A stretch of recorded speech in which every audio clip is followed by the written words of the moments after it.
Hi everyone, welcome to Soumya's TV.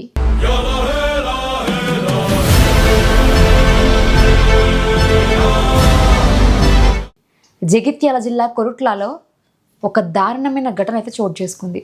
Already మీ అందరు చూసే ఉంటారు. ఒక చిన్నారి ఆడుకుంటున్నప్పుడు సొంత పిన్ని ఇట్లాంటి ఒక అఘాయిత్యానికి, ఇట్లాంటి ఒక దారుణానికి ఒడిగడుతుందా అంటే ఇదే నిదర్శనం అని చెప్పుకుంటారు. ఇంక పైన అసలు ఈ మధ్యకాలంలో జనరేషన్ పెద్దవాళ్ళ పైన ఉన్న కోపాలని చిన్నపిల్లల మీద చూపించుకుంటూ వాళ్ళెవరో ఏమో అన్నారని, వాళ్ళ పిల్లల్ని మనం ఏమైనా చేస్తే వాళ్ళు బాధపడతారని, ఇట్లాంటి ఒక మైండ్ సెట్లో బ్రతుకుతూ చిన్న పిల్లల పైన ఇలాంటి దారుణాలు చేస్తున్నారు. అసలు నిజం చెప్పాలంటే ఈ మధ్య కాలంలో ఆడోళ్ళే దారుణంగా తయారవుతున్నారు.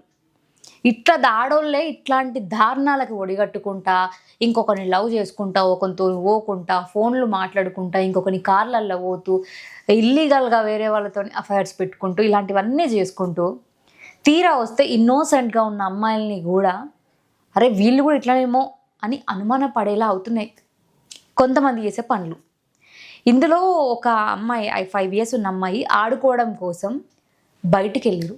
మామూలుగా వాళ్ళ ఏరియాలోనే ఆడుకుంటుంటే సొంత పిన్ని ఈమె అదే రోజు దాగుడు మూటలు ఆడుకుంటున్నప్పుడు వాష్రూమ్లో వచ్చి ఈ అమ్మాయి దాచుకుందని, ఈమె అదే అబ్బా దొరికింది ఇంకా మనకు ఛాన్స్ అనుకుంది, పోయింది. చిన్న పిల్ల అని కూడా చూడకుండా ఆ అమ్మాయి పట్ల క్రూరంగా ప్రవర్తించింది. అసలు ఇది ఆడదా గాడిదా కూడా నాకు అర్థమవుతలేదు. దీని గురించి మాట్లాడాలంటే నాకే చాలా సిగ్గుచేటుగా అనిపిస్తుంది. ఎందుకంటే ఆడ జన్మకి, ఆడ జాతికి మచ్చని తెచ్చే కొన్ని టాపిక్స్ మాట్లాడాలి అంటే చాలా షై అనిపిస్తుంది. కానీ ఈ కాలంలో చూసుకుంటే అమ్మాయిలే ఇట్లాంటి వాటిలో ముందుంటున్నారు. ఒకప్పుడు అబ్బాయిలు చేస్తారు ఇట్లాంటివని చెప్పుకునే వాళ్ళం, ఇప్పుడు అమ్మాయిలు కూడా చేస్తున్నారు అని చెప్పుకోవాల్సిన రోజులు వచ్చినాయి. చిన్నపిల్లనా పెద్ద పిల్లనా లేకపోతే ఎవరా అనేది మనకు అనవసరం. మనం పగ తీర్చుకున్నామా లేదా అనేది ప్రజెంట్ మ్యాండేటరీ అయిపోయింది అందరికీ. అండ్ ఇందులో వాళ్ళు ఆటలు ఆడుకుంటున్నప్పుడు ఈమె వాష్రూమ్లోకి వెళ్ళి చిన్న పాపని గొంతు పట్టుకొని మెడ మరీ చంపిందంట. ఎంత దారుణం అసలు ఇది! చిన్న అమ్మాయి వద్దు పిన్ని అయ్యో అయ్యో అని ఎన్నిసార్లు ఏడ్చుంటుంది, ఎంతగానో మర్చుంటుంది. ఆ అమ్మాయి బయటికి సౌండ్ రాకుండా ఇట్లా నోరు మొత్తం బిగబట్టినట్టు చేసి ఆ అమ్మాయి ప్రాణాలు తీసింది.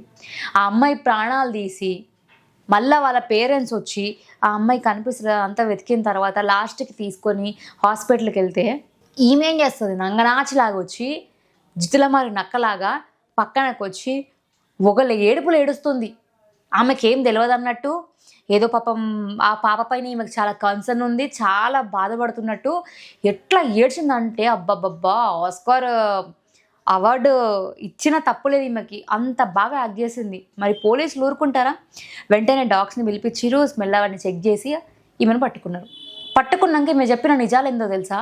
ఆల్రెడీ వాళ్ళతో నాకు గొడవ అయింది, వాళ్ళ మీద నేను పగ తీర్చుకోవాలి అంటే వాళ్ళ పిల్లల్ని నేను ఏమైనా చెయ్యాలి, యాక్చువల్ నేను వాళ్ళ కొడుకునే చేద్దాం అనుకున్నా, కానీ నాకు టైంకి ఈ పాప దొరికింది, అందుకే ఈ పాపని చంపేసిన. ఆ కొడుకుని చంపేసి ఉంటే వీళ్ళు ఇంకా ఎక్కువ బాధపడుతుండే, అంటే ఆ కొడుకుని చంపేసి ఉంటే వాళ్ళ వంశం అక్కడికి ఆగిపోతుండే అని ఇట్లాంటివన్నీ ఆలోచించి ఆ అమ్మాయి ఇలాంటి ఒక దారుణానికి ఒడిగంటింది. ఎంత దారుణంగా ఆలోచిస్తున్నారంటే మైండ్ సెట్ ఈ రోజుల్లో. ఇలాంటి ఒకటి చేసిన వాళ్ళకి ఇక ఎట్లా అంటే లైఫ్లో ఇంకొకరు రిపీట్ చేయొద్దు అంటే మాత్రం దీన్ని తీసుకుపోయి బొక్కలేసి లైఫ్ అంతా ఇది బయటికి రాకుండా ఉండాలి. అమ్మ నేను ఒకటే అడుగుతున్నా తల్లి, నువ్వు ఎందుకు ఆ అమ్మాయిని వాళ్ళ మీద పగతోని నువ్వు ఆ అమ్మాయిని ఇట్లా చేసినావు అని నేను అడగను ఫస్ట్. కానీ నేను ఒకటే చెప్తున్నా, ఇఫ్ ఇన్ కేస్ నీకే అదే పొజిషన్లో నీ పాపనే ఉండుంటే, వాళ్ళే అలా చేసుంటే నువ్వు ఊరుకునేదానివా? అంటే వాళ్ళ కడుపు కోత కనీసం నీకు ఇంచు కూడా అర్థమవుతలేదా? ఆ అమ్మాయి నీ దగ్గరకు వచ్చి పిన్ని పిన్ని అని నేను ఎన్నిసార్లు పిలిచి ఉంటుంది, ఎన్నిసార్లు నీతో మాట్లాడి ఉంటుంది, ఎన్నిసార్లు నీతో ఆడుకొని ఉంటుంది, నిన్ను ఎంత నమ్ముంటుంది. అభం శుభం తెలియని పసికందు పైన, అభం శుభం తెలియని చిన్నారి పైన నువ్వు ఇలాంటివి చేయడం ఎంతవరకు కరెక్ట్? పోనీ ఆ అమ్మాయి పైన ఇప్పుడు ఇట్లా చేసినావు, నీకేమన్నా వచ్చిందా?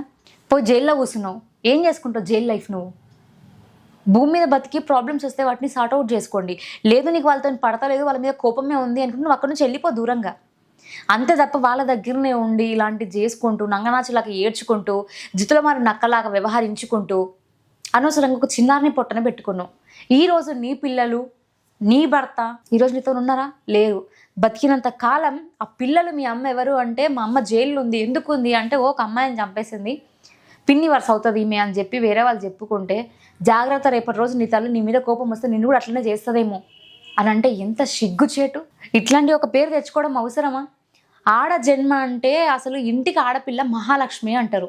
అట్లాంటి మహాలక్ష్మిని పొట్టన పెట్టుకున్నావు నిన్ను దయ్యమని అన్నయ్యాలా?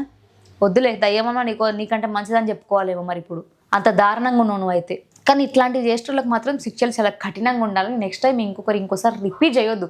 ఎన్నిసార్లు మాట్లాడుకున్నాడే తప్ప వాళ్ళకి శిక్ష కఠినంగా పడింది అన్న కేసు అయితే నేను ఇంతవరకు మాట్లాడిన అన్ని కేసులలో ఏది చూడలేను. దయచేసి నేను గవర్నమెంట్ని కూడా ఒకటే రిక్వెస్ట్ చేస్తున్నా, ఇట్లాంటివి జరిగినప్పుడు చిన్న పిల్లల పైన మరి ఇట్లా చాలా క్రూరంగా బిహేవ్ చేసే వాళ్ళని మాత్రం డెఫినెట్గా అదుపులోకి తీసుకొని వాళ్ళకు పడే శిక్ష మీరు ఆ 4 గోడల మధ్య వేయకండి. బజార్కి ఈడ్చి రోడ్డు మీదకి లాగి అదే రోడ్డు మీద అందరు చూస్తున్నాక సిగ్గు మొత్తం పోయేటట్టు అట్లా చేస్తే ఇంకొకసారి రిపీట్ చేయరు. ఇది ఆడదని చెప్పి దీన్ని వదిలేసినాం అనుకోండి, రేపటి రోజు ఇంకొక ఆడది కూడా గిట్లనే తయారవుతుంది. అరే ఎన్ని చూస్తున్నాం రోజుకి. ఆడోళ్ళే ఈ మధ్యకాలంలో మరీ బరి తెగించిపోతున్నారు అనిపిస్తుంది నాకైతే. ఇట్లాంటి ఆడోళ్ళ వల్ల మళ్ళీ అందరు ఆడోళ్ళని మళ్ళీ తప్పు పట్టాల్సి వస్తుంది. ఏందో పరిస్థితులు ఇంత దారుణంగా తయారవుతున్నాయి. అసలు ఆడపుట్టుగా తప్పు చేసింది, దీనికి ఇంత వయసు వచ్చినా కూడా కనీసం తెలివి లేదు, ఇంగిత జ్ఞానం లేదు. ఆ జ్ఞానం లేకుండా చిన్న పిల్లని పొట్టన పెట్టుకుంది. ఏం జన్మనేది. థూ, ఇట్లాంటి బతికినా బతకకపోయినా ఒకటే నువ్వు. అటు నీ పిల్లలాగా నీ భర్త, నీ ఇల్లు, నీ పేరు అన్ని నీ సంసారాన్ని చేతులారా నువ్వే నాశనం చేసుకున్నావు. ఇట్లాంటి ఒక బతుకు అవసరమా మనకి? ఎందుకు ఇట్లాంటి ఒక దారుణాలు చేస్తున్నారు ఇంకా? అరే చిన్న పాప అసలు ఎంత అల్లాడిపోయి ఉంటుంది. అసలు ఆ చిన్నారి గురించి మాట్లాడుతుంటే మాకే కళ్ళలో నీళ్ళు తిరుగుతున్నాయి. అట్లాంటిది పక్క నుండి మరి ఆమె వాయిస్ బయటికి రాకుండా గొంతు పట్టుకొని మరి నువ్వు ఆమెను అంతగానం హతమార్చినావు అంటే అబ్బా, అసలు నీది మనసు రాయి అన్న ఒక ఆడికి కరుగుతుందేమో పాటలకు అని చెప్పేసి అప్పుడు మాట్లాడుతుండే, కానీ దీని మనసు తాయింత కరగదు. ఇక అంత నీచురాలు నికృష్టురాలు ఇది. దీని గురించి నేను ఎక్కువ మాట్లాడి అందరు టైం వేస్ట్ చేయను. కానీ దయచేసి ఇట్లా మీకేమైనా అనిపిస్తే డైరెక్ట్ వెళ్ళి వాళ్ళ పేరెంట్స్తో కాంటాక్ట్ అవ్వండి. మీకు వాళ్ళతో పడకపోతే ఇంట్లో నుంచి వెళ్ళిపోండి. మీకు ఏదైనా కోపం వస్తే మీరు కొట్టుకోండి. కానీ చిన్న పిల్లల మీద ఇట్లాంటి ప్రతాపాలు చూపించి చిన్న పిల్లల్ని పొట్టన పెట్టుకోకండి. వాళ్ళకి ఎంతో వయసు ఉంది, ఎన్నో కోరికలు ఉంటాయి. కానీ ఆ బిడ్డ ఆయుష్ని 5 ఏళ్ళకే ఈమె స్టాప్ చేస్తుంది అక్కడికి. ఇదేవత అసలు ఆమె ప్రాణం తీయడానికి దీనికి ఏం హక్కు ఉంది? అసలు ఆ పాప గురించి మాట్లాడుతుంటే చూస్తున్నాం, మనకే ఇంత బాధ అనుభవిస్తున్నాం, ఇంతగా బాధపడుతున్నాం. దగ్గరుండి మరి అట్లాంటి ఒక అఘాయిత్యానికి ఒడిగట్టిన దీనికి కనీసం కనికరం రాలేదా? కనీసం తన హార్ట్లో ఒక్కసారైనా పిన్ని అని అమ్మాయి పిలిచిన పిలుపు, మాటలు ఇవేమీ గుర్తు రాలేదా? అరే కోపంతో ఇప్పుడేంది? అనవసరంగా అమాయకులు బలవుతున్నారు కొంతమంది బరి తెగించిన వాళ్ళ వల్ల అనవసరంగా అమాయకులు బలవుతున్నారు. కొంతమంది బరి తెగించిన వాళ్ళు ఉండడం వల్లనే ఇంకా చాలామంది వీళ్ళు కూడా అదే కేటగిరీనేమో అనుకొని అందరినీ ఒకటే కేటగిరీలోకి వేసి చూస్తున్నారు. దయచేసి ఒకటే చెప్తున్నా, మీరు మంచిగా ఉండండి. ఆడోళ్ళ పరువుని తీయకండి, ఆడోళ్ళ ఇజ్జత్ని కాపాడండి వీలైతే. లేకపోతే మూసుకొని ఇంట్లో కూర్చోండి.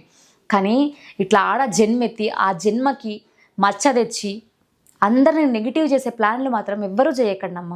దయచేసి మీకు దండం పెడతాం. మీకు అట్లాంటివి ఉంటే పొయ్యి ఏదన్నా చేసుకోండి, ఎడనన్ను ఉండురి. కానీ అనవసరంగా చిన్న పిల్లల్ని పొట్టలో పెట్టుకొని మొగుళ్ళని చంపి బాయ్ ఫ్రెండ్ని మెయింటైన్ చేసుకుంటా ఇట్లాంటివి చేసి ఒకరి ప్రాణాలు మాత్రం తీయకండి. మీకు అంతేమైనా కొవ్వెక్కి బలుపెక్కి మదం ఎక్కి ఉంటే వేరే కంట్రీస్లోకి వెళ్ళిపోండి. లేదంటే మీకు మీరే సెల్ఫ్గా ఏమైనా చేసుకోండి. అంతే తప్ప మీ ప్రతాపాన్ని వేరే వాళ్ళ పైన చూపించి వాళ్ళ ప్రాణాలు తీయనికే నీకు ఎలాంటి రైట్ లేదు.